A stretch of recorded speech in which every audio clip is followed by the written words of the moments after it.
আমি সেদিন MA second year স্টুডেন্টদেরকে পড়াতে পড়াতে একটা প্রশ্ন করেছিলাম, এই তোরা বলতো দেখি পৃথিবীর সব থেকে কঠিন কাজ কি? তো স্টুডেন্টরা এক এক যে যেমন পাচ্ছে তেমন বলছে।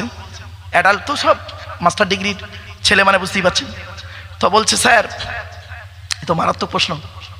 তাই বললাম শোন, পৃথিবীর সব থেকে কঠিন কাজ হলো আত্মসমালোচনা করা। ঠিক না বে ঠিক? পৃথিবীর সব থেকে কঠিন কাজ আত্মসমালোচনা করা। নিজেকে নিয়ে সমালোচনা করুন, নিজেকে নিয়ে সমালোচনা করুন। পৃথিবীর সব থেকে কঠিন কাজ আত্মসমালোচনা করা। আর আত্মসমালোচনা করলে নিয়ে কি হয়? পুণ্য হয়, সওয়াব হয়। আত্মসমালোচনা করুন। আমি কি মানুষ? আমি মানুষ হতে গেলে কি কি প্রয়োজন থাকা দরকার, কি কি জিনিসগুলো থাকা দরকার? আমি একজন মানুষ হতে গেলে কি কি জিনিস থাকা দরকার, সেই গুণগুলো কি আমার মধ্যে আছে? আমার মা বোন, বাবাজি, যুবক ভাইরা, হিন্দু মুসলিম সমন্বয়ে বলে যাচ্ছি কথাগুলি। একটু আত্মসমালোচনা করুন, নিজেকে নিয়ে প্রশ্ন করুন, আমি মানুষ হতে গেলে কি কি করণীয়? আমি একজন পিতা, আমি পিতা হতে গেলে কি কি রেসপন্সিবিলিটি আছে, দায় দায়িত্ব আছে? আমি একজন স্বামী, স্বামী হতে গেলে কি কি দায় দায়িত্ব আমার আছে? আমি একজন মামা, আমার কি কি দায় দায়িত্ব আছে? আমি একজন সন্তান, পুত্র, পুত্র দায়িত্বগুলো কি কি, সেগুলো আমার মধ্যে আছে। আমি একজন ভাই বা দাদা, আমার সে দায়িত্বগুলো আছে। আমি একজন চাচা বা কাকা, আমার মধ্যে সে দায়িত্বগুলো আছে। আমি একজন ঠাকুরদা বা দাদু, আমার মধ্যে সে দায়িত্বগুলো আছে কি? নিজেকে নিয়ে প্রশ্ন করুন। উত্তর যদি পেয়ে যান, জানবেন আপনি একজন পারফেক্ট মানুষ। কোথায় আছেন আপনি? পৃথিবীর সব থেকে কঠিন কাজ হলো আত্মসমালোচনা করা। আর পৃথিবীর সব থেকে সহজ কাজ কি জানেন? পর সমালোচনা করা। এটা খুব সহজ। আত্মসমালোচনা করলে নেকি হয়, আর পর সমালোচনা করলে গোনা হয়। দুধওয়ালা লোকের বাড়ি বাড়ি যায়, দুধ কিনে কেউ খেতে চায় না। দেখবেন দুধওয়ালা লোকের বাড়ি বাড়ি যায়, দুধ কিনে কেউ খেতে চায় না। মদওয়ালা দোকান দিয়ে সোনারপুরে বসে আছে, ও মোটর সাইকেলে তেল পুড়িয়ে মদ কিনে খেয়ে মারামারি করে সোনারপুর থানার লকআপের মধ্যে চুপ করে হাজি সাহেবের বেটা চুম মেরে বসে আছে রোজার মাসে। মদওয়ালা, দুধওয়ালা কোথায় গেছিল? ওর বাড়িতে, ওটা কিনে খায়নি। আর মদওয়ালা দোকান দিয়ে বসেছিল, খেয়েছে। বাড়ি থেকে ভাববেন। বাপেরা, একটু নিজেকে নিয়ে আত্মসমালোচনা করি। চলুন টু দি পয়েন্টের উপরে ধৈর্যের পরিচয়টা দিন। এরপরে আসছি, সৃষ্টিকর্তা বলছেন তোদের দেহের মধ্যে তিনটে জিনিস আলাদা। কটা কটা কটা? তিনটে জিনিস আলাদা। এক নাম্বার, ব্লাড গ্রুপ আলাদা। Blood group. এজন্য আমি বক্তব্য রাখতে গিয়ে বলি, হিন্দু মুসলিম, হিন্দু মুসলিম কাঁধে কাঁধ মিলিয়ে চলবেন। খবরদার হিন্দু মুসলিম কোনোদিন মারামারি ঝগড়া করবেন না। মনে রাখবেন, সৃষ্টিকর্তা আরাধনা উপাসনার পদ্ধতিটা আমাদের আলাদা হতে পারে। মানুষ হিসেবে এই প্রত্যেকেই কিন্তু আমরা আদমের সন্তান। ঠিক না বেঠিক? আমার ভাষা বুঝতে পারছেন আপনারা? হ্যাঁ, আচ্ছা, টেনে টেনে বলছেন বলে প্রবলেম হচ্ছে নাকি? আসলে আমার, আপনি একটু জবাব দিলে আমার ভালো লাগে। কারণ কি জানেন, মানে একজন টিচার যখন ক্লাসে যায়, ক্লাস করাতে গিয়ে যখন বলে, ধরুন ম্যাথের টিচার ম্যাথ করাচ্ছেন, করাতে করাতে যদি বলে তোরা এটা বুঝতে পেরেছিস, স্টুডেন্টরা যদি বলে স্যার হ্যাঁ বুঝতে পেরেছি, তখন টিচারের পড়ানোর মানসিকতা বেড়ে যায়।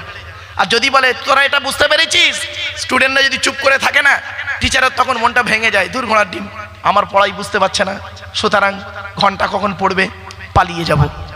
তো এটা হলো একটা ক্লাস। এই ক্লাসটা হবে 1 থেকে 1.5 ঘন্টার একটা ক্লাস। এই ক্লাসটা একটু মারাত্মক ক্লাস। একটু ধৈর্যের পরিচয় দিন। চলুন, এজন্য আপনাদেরকে বলে যাচ্ছি, হিন্দু মুসলিম কাঁধে কাঁধ মিলিয়ে চলবেন, একে অপরের বিপদে ঝাঁপিয়ে পড়বেন। কিসের হিন্দু কিসের মুসলিম মারামারি করেন আপনারা? আপনারা কি জানেন, হিন্দুদের রক্তের ভিতরে মুসলমানদের রক্ত আছে, মুসলমানদের রক্তের ভিতরে হিন্দুদের রক্ত আছে। ঠিক না বেঠিক? যদি বললেন কি করে, আপনাদের এলাকায় ব্লাড ডোনেশন ক্যাম্প হয়, রক্তদান শিবির হয়। আরে ব্লাড যখন নেওয়া হয় তখন বলা হয় নাকি, এই ও হিন্দু ও রক্ত আলাদা কর, ও মুসলিম ও রক্ত আলাদা কর, বলে নাকি? আরে ব্লাডের মধ্যে কাস্টের কোনো ডিভাইডেড থাকে না। ব্লাডের মধ্যে কালারের কোনো ডিভাইডেড থাকে না, ব্লাডের মধ্যে জেন্ডারের কোনো ডিভাইডেড থাকে না, ব্লাডের মধ্যে গ্রুপের ডিভাইডেড করা হয়। ব্লাডের 4টে গ্রুপ, এ বি আর ও। আবার বলছি, এ বি আর ও, প্রত্যেকটার মাইনাস প্লাস। একটা হিন্দু রক্তের ভিতরে 3টে জিনিস পাওয়া যায়, লোহিত কণিকা, শ্বেতকণিকা, অনুচক্রিকা, as a same, no difference. একটা মুসলমানের রক্তের ভিতরে ওই 3টিই পাওয়া যায়। কিসের হিন্দু কিসের মুসলিম মারামারি করেন? হে হিন্দু, মন্দিরে গিয়ে ঈশ্বর বা ভগবান বলে ডাকে ডাকো, তাকে জীবনে মন্দিরে পাবে না। হে খ্রিস্টান, গির্জায় গিয়ে যাকে গড বলে ডাকো, তাকে জীবনে গির্জায় পাবে না। হে মুসলমান, গালে দাড়ি মাথায় টুপি নিয়ে মসজিদে যাকে আল্লাহ আল্লাহ বলে ডাকো, ও আল্লাহকে মসজিদে পাবে তো? চলুন দেখি, 3 ধর্মের মানুষ আমরা সৃষ্টিকর্তাকে খুঁজতে বেরোই। সৃষ্টিকর্তা নিজেই বলছেন, আমাকে খুঁজতে যেতে তোদের হবে না, আমাকে খুঁজতে যেতে হবে না রে। আমি কোথায় আছি জানিস? কোরআনে আছে, বলে দিচ্ছি রেফারেন্সটা। 26 নম্বর পারা বা খণ্ডে 18 নম্বর পৃষ্ঠার 1ম নাম্বার লাইনে সূরার নাম সূরায়ে কফে বলা হয়েছে, ওয়ালাকাদ খলাকনাল ইনসানা ওয়া না'লামু মা তুওয়াসবিসু বিহি নাফসুহু ওয়া নাহনু আকরাবু ইলাইহি মিন হাবলিল ওয়ারিদ। সহজ সরল বাংলা মানে এটা বলছি, সৃষ্টিকর্তা বলছেন, আমি তোদের সৃষ্টি করেছি, তোদের মনের মধ্যে ভালো মন্দ যা কিছু আছে সব আমি জানি। তোরা কোনোদিন ভাববি না আমি সৃষ্টিকর্তা অনেক দূরে, কোনোদিন ভাববি না আমি সৃষ্টিকর্তা তোর ঘাড়ের শিরার নিকটবর্তী। একবার অন্তরে অন্তঃস্থল থেকে আমাকে সৃষ্টিকর্তা বলে ডাক দে, আমি তোর ডাকে সাড়া দেব। কি বাবা, কোথায় স্বর্গ কোথায় নরক কে বলে তা বহুদূর, মানুষের মাঝে স্বর্গ নরক, মানুষেতে সুরাসুর। বুঝলেন? বড় আফসোস লাগে, আজ আমরা নিজেদের মধ্যে মারামারি করতে করতে সময় শেষ করে দিলাম। আপনি কি জানেন পৃথিবীর শেষ ধর্মগ্রন্থ, পৃথিবীর শেষ ধর্মগ্রন্থ যেটা এসেছে তার নাম হলো দি হোলি কোরআন। এই কোরআনকে নিয়ে সারা বিশ্ব গবেষণা করছে, সারা বিশ্ব গবেষণা করছে। America, London, France, Britain, Japan, Jordan, জার্মানের ঠান্ডা করে বসে বসে কোরআনকে নিয়ে গবেষণা করছে। কারা করেছে? Humphrey David, Michael Faraday, Einstein, Isaac Newton, doctor Maurice Bucaille, mister Cook, mister জাবরিন, mister Campbell, Rajaram Mohan Roy, Ishwarchandra Vidyasagar, Rabindranath Thakur, Acharya Jagadish Chandra Basu, Francis ডেক, উইলিয়ামস কিতমুর, Williams Harvey, Thomas, George Bernard, এরা কোরআনকে নিয়ে গবেষণা করলো। দুঃখের বিষয়, আমাদের মধ্যে কিছু মানুষ আছে অসাধু মানুষ, তারা কোরআনটাকে ইউটিলাইজ করলো কিভাবে জানেন? তেল পড়া, পানি পড়া, ওয়াজ করা, খতম পড়া, তাবিজ মারা, ঘর বন্ধ করা, নিজেদের মধ্যে মারামারি করা। ঠিক না বেঠিক? টুপির মারামারি করলো, টুপিটা গোল পরবো না লম্বা পরবো। জামার মারামারি করলো, গোল জামা পরবো না চেরা জামা পরবো। তবলিগ, ফুরফুরা, বেরেলি, ওয়াহাবি, জামাতে ইসলামে, আহলে হাদিস, বুকে হাত বাঁধবো না নাভির নিচে হাত বাঁধবো, জোরে আমিন বলবো না আস্তে আমিন বলবো। এই করতে করতে করতে করতে এ ওকে বলে কাফের, ও ওকে বলে কাফের। লাউ ঠেলা। মনে রাখবেন, ছোট্ট একটা উদাহরণ দিয়ে দিচ্ছি, সরি ক্ষমা চেয়ে নিচ্ছি আগে। একটা আঙুল আপনাদের দিকে লাগিয়ে বললাম আপনি চিটিংবাজ। আচ্ছা, কটা আঙুল আপনার দিকে আছে? হ্যাঁ ভাই বলুন, একটু কথা বলুন না। একটা। 3টা আঙুল কোন দিকে? মানে টিবিল চিটিংবাজ। বাড়ি থেকে ভাববে। ছোট্ট একটা উদাহরণ দিচ্ছি, চালনি, চালনি বোঝেন? ওই আটা টাটা চালে ওরা কি বলেন আপনারা? আচ্ছা, চালনি দেখেছেন? চালনির পেছনে ছিদ্র কটা বলুন? অগণিত। আচ্ছা, সূচ বোঝেন? সূচ, সূচের পেছনে ছিদ্র কটা? একটা। কি সুন্দর প্রশ্ন, উত্তর দেখুন। কথোপকথন। চালনি একদিন সূচকে বলছে, চালনি সূচকে বলছে, এই তোর পিছনে ছিদ্র কেন রে? তা সূচ কি উত্তর দেবে বলুন? বুঝতে পারেনি না? চালনি সূচকে বলছে তোর পিছনে ছিদ্র কেন বল, তা সূচ কি উত্তর দেবে? আমার তো একটা, তোর 1000টা। বাড়ি থেকে ভাববেন, আমরা না আত্মসমালোচনা করিনি। এই 63 বছর জীবনে তিনি পৃথিবীতে যতদিন 63 বছর ছিলেন মাত্র, এই 63 বছরের জীবনে তিনি একটাও মিথ্যা কথা বলেননি। জোরে বলুন। শুধু তাই নয়, এমনকি আরবের সমস্ত মানুষ তাকে আল আমিন মানে সত্যবাদী বলে উপাধি দিয়েছেন। এটা মুসলমানরা তাকে দেয়নি প্রথম, অমুসলিম ভাইরা তাকে আল আমিন উপাধি দিয়েছিলেন সেই প্রফেট মুহাম্মদ সাল্লাল্লাহু আলাইহি ওয়াসাল্লামকে। শুধু তাই নয়, এই 63 বছর জীবনে যত স্টুডেন্ট তিনি পড়িয়েছেন, ছাত্রদের নাম দিলেন সাহাবী। কি বললাম মনে রাখুন, ছাত্রদের নাম কি? সাহাবী। আর ছাত্রীদের নাম দিলেন সাহাবিয়া, স্ত্রীলিঙ্গ সাহাবিয়া। যত ছাত্র ছাত্রী তিনি পড়িয়েছেন, অবশেষে ইন্তেকালের আগে, মৃত্যুর আগে তিনি তাকে জিজ্ঞাসা করা হলো, আপনার যত ছাত্রছাত্রী তাদের সম্পর্কে আপনার মতামত কি? তিনি এমন একজন প্রফেসর, তিনি কি সার্টিফিকেট দিচ্ছেন শুনুন। তিনি বলছেন, এটা আরবি ল্যাঙ্গুয়েজ, আমি বাংলায় ট্রান্সলেট করে বলছি। তিনি বলেছিলেন, আসহাবিকান নুজুম বিআইয়িহিম ইক্তিদাইতুম ইহতিদাইতুম। এ সহজ সরল বাংলা মানে কি? তিনি বলছেন, আমার প্রত্যেকটা ছাত্র ছাত্রী সাহাবিয়া সাহাবিয়ারা হলো নক্ষত্রের ন্যায়, তোমরা তাদের মধ্যে যাকে অনুসরণ করে চলবে তার মাধ্যমে দুনিয়াতে শান্তি সম্মান পাবে, আখিরাতে জান্নাত বা স্বর্গ পেয়ে যাবে। কিছু বুঝতে পারছেন আমার বক্তব্য? আচ্ছা বাবা, আমি টেনে টেনে বলছি না বলে প্রবলেম হচ্ছে? চলুন, প্রাকৃতিক দুর্যোগের কারণে হয়তো অনেকের মনটা একটু ভেঙে যেতে পারে। মনে রাখবেন, 5টা জিনিস পৃথিবীতে কারোর বলার ক্ষমতা নেই। কোরআনে আছে 5টা জিনিস। কি কি? এই পৃথিবী ধ্বংস হবে কবে কেউ বলতে পারবে না, সৃষ্টিকর্তাই জানে। তবে সৃষ্টিকর্তা বলে দিয়েছেন এই পৃথিবী ধ্বংসের কিছু লক্ষণ আছে, এই এই এই এই লক্ষণগুলো যখন দেখতে পাবে তখন তোমরা বুঝে নেবে পৃথিবী ধ্বংসের দিকে। আমি সেই লক্ষণগুলো আমি বেশ কিছু কথা আপনাদেরকে বলবো ইনশাল্লাহ। 2 নাম্বার, কোন মেঘে কতটা পানি বর্ষণ হবে পৃথিবীর কারোর বলার ক্ষমতা নেই, সৃষ্টিকর্তাই তিনিই জানেন। 3 নাম্বার, মাতৃগর্ভে কি আছে, চোর হবে না ডাকাত হবে, ডাক্তার হবে না মাস্টার হবে, এ বলার ক্ষমতা কারোর নেই, সৃষ্টিকর্তাই জানেন। 4 নাম্বার, আগামীকাল তুমি কোথায় কি খাবার খাবে, কত টাকা উপার্জন করবে, লাভ হবে না লস হবে, এ বলার ক্ষমতা তোমার নাই, সৃষ্টিকর্তাই জানে। 5 নাম্বার, কোন জমিনে কোথায় কবে কেমন ভাবে কি অবস্থায় তোমার মৃত্যু হবে, এ বলার ক্ষমতা কারণ নেই। এই 5টা জিনিস। সৃষ্টিকর্তার একজন প্রফেট, নবী, রসুল, মেসেঞ্জার, তার নাম হলো মুসা। নাম শুনেছেন আপনারা? আরে ভাই বলুন না। মুসা নবী, ইহুদিরা যাকে অনুসরণ করে, মোজেস, ইহুদিরা যাকে অনুসরণ করে, মুসা নবী। মুসা বলে একজন নবী সৃষ্টিকর্তাকে বলছেন, সৃষ্টিকর্তা আপনি যখন খুশি হন তখন কি করেন? তো সৃষ্টিকর্তা বলছেন, মুসা তুমি এমন একটা প্রশ্ন করলে আমাকে উত্তরটা দিয়ে দিই। আমি যখন পৃথিবীর মানুষের উপরে যখন খুশি হই, যে এলাকাতে খুশি হই, আকাশ থেকে পানি বর্ষণ করি। সুবহানাল্লাহ।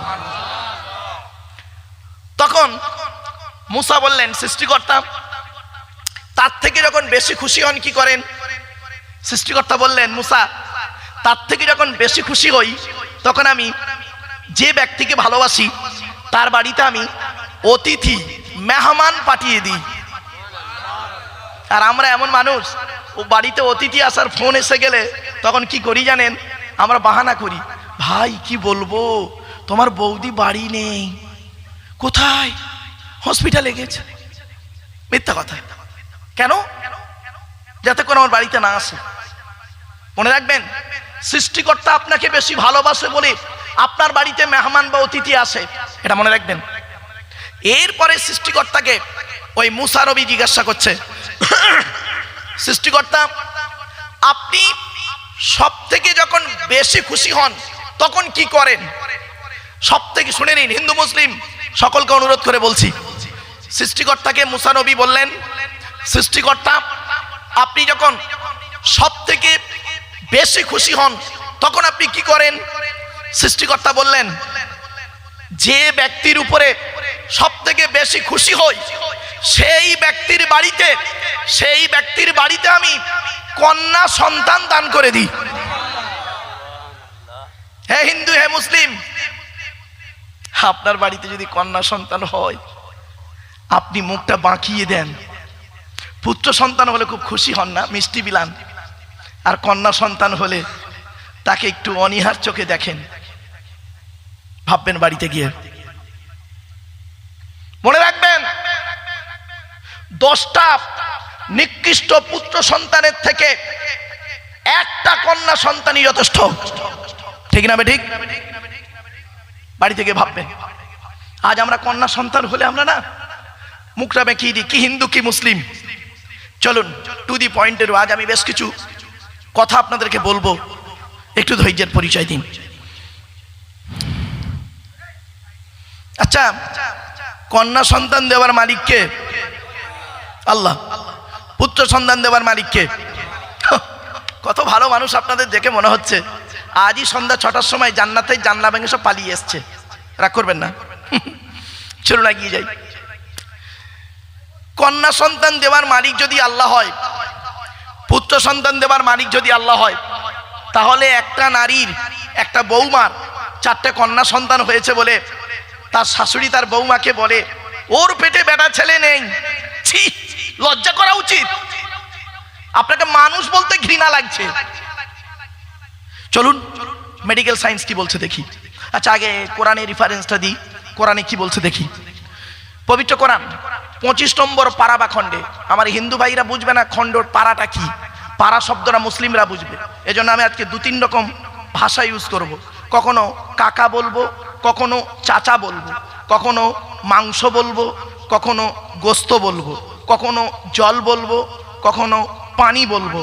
দয়া করে খারাপ সেন্স নেবেন না, কারণ দেখুন কখনো সাহাবি বলবো, কখনো সঙ্গী বলবো। আমি যদি এখনই বলি মোহাম্মদ নবীর সাহাবি, আমার অমুসলিম ভাইয়েরা বুঝবে না। ঠিক না ঠিক? মুসলমানরা বুঝবে সাহাবিটা কি। আর যদি বলি মোহাম্মদ সাল্লাল্লাহু আলাইহি সাল্লামের সঙ্গী, আমার হিন্দু ভাইরা বুঝে নেবে। এজন্য আমার বক্তব্য আজকে শুধু মানে একটা ধর্মকে নিয়ে নয়, বিভিন্ন ধর্মকে সামনে রেখে আজকে আমার আলোচনা। একটু ধৈর্যের পরিচয় দিন, একেবারে শেষ লং নেই তো, একটু টাইমের ব্যাপার থাকে তো। যাই হোক, কোরআন বলছে 25 নম্বর পারা বা খণ্ডে 7 নম্বর পৃষ্ঠার 11 নম্বর লাইনে, সূরার নাম সূরা শুআরার মধ্যে সৃষ্টিকর্তা বলছেন, আসমান পৃথিবী জমিনের মালিক হলাম আমি, সৃষ্টিকর্তা। আমি যা খুশি তাই সৃষ্টি করতে পারি, যাকে খুশি তাকে শুধু কন্যা দান করি। নেই 4টে কন্যা, পুত্র হয়নি। যাকে খুশি তাকে পুত্র দান করি, 4টে পুত্র, কন্যা হয়নি। আবার সৃষ্টিকর্তা বলছেন আও ইজাউবিজুকুম যুকরানা ওয়া ইনাসা, আমি যাকে খুশি তাকে পুত্র কন্যা উভয় দান করি, একটা ছেলে একটা মেয়ে। আবার সৃষ্টিকর্তা বলছেন ওয়ায়াজআলু মাইয়াশাউ আকিমা, যাকে খুশি তাকে পুত্র কন্যা থেকে বঞ্চিত করে বাঁজা করে রাখি। 20 বছর বিয়ে হয়েছে, প্রচুর টাকার মালিক, সন্তানই হয়নি। তাহলে সন্তান দেওয়ার মালিক কে? তাহলে নারীকে দোষ দিলেন কেন? নারীকে দোষ দিলেন কেন? আপনি শিক্ষিত মানুষ, ছি ছি ছি ছি ছি, আপনাকে শিক্ষিত মানুষ বলতেই ঘৃণা লাগে। চলুন এগিয়ে যাই। আর একটি উদাহরণ দিচ্ছি। কালো রং তৈরি করার মালিককে? জোরে বলুন। ফর্সা রং তৈরি করার মালিককে? বাপরে বাপ, এত ভালো মানুষ আছে এখানে তো ওয়াজ করাই চলে না। রাগ করবেন না। রেফারেন্স টু দি হলি কোরআন, পবিত্র কোরআনের 21 নম্বর খণ্ডে 5 নম্বর পৃষ্ঠাতে, খণ্ড বা পারাতে 5 নম্বর পৃষ্ঠাতে 9 নম্বর লাইনে, সূরার নাম সূরা রুমে বলা হয়েছে, হে পৃথিবীর মানুষ, আমার সৃষ্টির নিদর্শনের মধ্য থেকে 2টো নিদর্শন তোদেরকে বলছি। 1 নম্বর হলো তোদের মুখের ভাষাটা আমি আলাদা করে পাঠিয়েছি, আর আরেকটা করেছে কি, তোদের গায়ের রংটাকে আমি আলাদা করে পাঠিয়েছি। তাহলে এখান থেকে বোঝা গেল গায়ের রং প্রত্যেকের আলাদা, এটা তৈরি করার মালিক কে? আল্লাহ।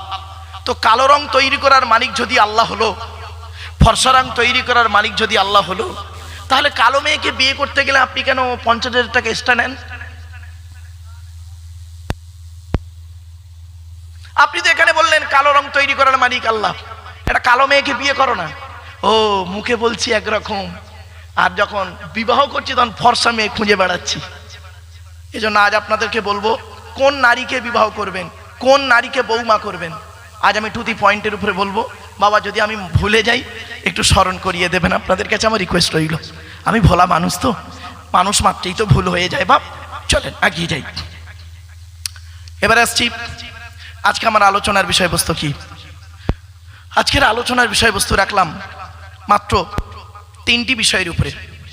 1 নাম্বার, যার দেওয়া পৃথিবীতে বাস করি, যার দেওয়া সূর্যের কিরণ গায়ে লাগাই, যার দেওয়া চাঁদের প্রতিফলিত রশ্মি রাতে ব্যবহার করি, যার দেওয়া আকাশের পানি পান করি, যার দেওয়া জমিনের তলা থেকে পানি তুলে পান করি, যার দেওয়া অক্সিজেন ফিরি নেই, কার্বন ডাইঅক্সাইড ছেড়ে দিই, এ সমস্ত অবদান কার? আল্লাহ। তাই জীবনের সব ক্ষেত্রে জন্ম থেকে মৃত্যু পর্যন্ত মাথা নত করবো, সাজদা দেব, ভিক্ষা চাইব একমাত্র শুধুমাত্র কার কাছে? ব্যাস, সৃষ্টিকর্তা একজনের কাছেই চাইব। চলুন এবার যে ভাষায় যাই বলুন না কেন, কেউ বলে ব্রহ্মা, কেউ বলে আল্লাহ, কেউ বলে অনেক কিছু ভাষায়, যে ভাষায় তাকে ডাকো না কেন। চলুন এবার আসছি সেই সৃষ্টিকর্তা আল্লাহর পরিচয় কটা। সৃষ্টিকর্তার পরিচয় হলো মাত্র 4টি। কটি কটি কটি? যতদিন বাঁচবেন ততদিন মনে রাখবেন, টোটাল কোরআনে আছে সৃষ্টিকর্তার পরিচয় হলো 4টে। 1 নাম্বার, সৃষ্টিকর্তা নিজেই বলছেন, কুল নবী তুমি বলো, হুয়াল্লাহু আহাদ, সে সৃষ্টিকর্তা আল্লাহ হলেন একক। 2 নাম্বার, আল্লাহুস সামাদ, সৃষ্টিকর্তা হলেন অমুখপেক্ষী, আল্লাহ কারোর মুখপেক্ষী নন, সারা পৃথিবী তার মুখপেক্ষী আমরা, ঠিক না ঠিক? 3 নাম্বার, লাম ইয়ালিদ ওয়া লাম ইউলাদ, সৃষ্টিকর্তা কাউকে জন্ম দেয়নি আর সৃষ্টিকর্তাকেও কেউ জন্ম দেয়নি। 4 নাম্বার, ওয়া লাম ইয়াকুল্লাহু কুফুয়ান আহাদ, সৃষ্টিকর্তার সমকক্ষ কেউই নেই। এই হলো সৃষ্টিকর্তার পরিচয়। এরপরে সৃষ্টিকর্তা বলছেন, আমি তোদের সৃষ্টি করেছি। কিভাবে সৃষ্টি করলাম? বাপের পৃষ্ঠ হতে, মায়ের পেটে থেকে পৃথিবীর মুখ দেখালাম। তোর দেহের মধ্যে 4টে গুরুত্বপূর্ণ অর্গান দিয়েছি। আজ আপনারা বাড়ি যাবেন, আপনার দেহের মধ্যে 4টে গুরুত্বপূর্ণ অর্গান আছে, 4টেকে যত্ন করবেন। 4টের একটা খারাপ হলে আপনি 100% মারা যাবেন। Number 1 brain, number 2 heart, number 3 liver, number 4 kidney. এই 4টের একটা খারাপ হোক আপনি 100% মারা যাবেন। চলুন এরপরে সৃষ্টিকর্তা বলছেন, তো দেহের মধ্যে আমি 9টা ছিদ্র দিয়েছি। কটা ছিদ্র? 9টা ছিদ্র আছে আমাদের দেহের মধ্যে, মোট টোটাল 9টা ছিদ্র আছে। এই 9টা ছিদ্রের যে কোনো একটা ছিদ্র দিয়ে আমাদের আত্মাটা ফেরেশতার মাধ্যমে সৃষ্টিকর্তা বের করে দেয়। 9টা ছিদ্র কি কি? 2 চোখ, 2 নাক, 2 কান, একটা গাল, সামনে পেছনে, এই হলো 9টা। দেখবেন অনেক মানুষ মারা গেছে, কি হিন্দু কি মুসলিম, অনেক মানুষ মারা গেছে, দেখবেন লোকটা মারা গেছে, গিয়ে দেখবেন লোকটা পেশাব ফিরে ফেলেছে, ঠিক না ঠিক? লোকটা মারা গেছে, গিয়ে দেখবেন পায়খানা ফিরে ফেলেছে। লোকটা মারা গেছে, গিয়ে দেখবেন চোখটা চেয়ে আছে। লোকটা মারা গেছে, গিয়ে দেখবেন গালটা হাঁ করে আছে। লোকটা মারা গেছে, গিয়ে দেখবেন ঘাটটা বেঁকে আছে, হাতটা খিঁচে আছে। আবার দেখবেন লোকটা মারা গেছে, গিয়ে দেখবেন, দেখলে মনে হবে লোকটা ঘুমিয়ে আছে। কিভাবে মরতে চান? যদি সঠিকভাবে মরতে চান তাহলে এখানে কিছু আলোচনা শুনে বাড়িতে গিয়ে প্র্যাকটিক্যাল করে যান।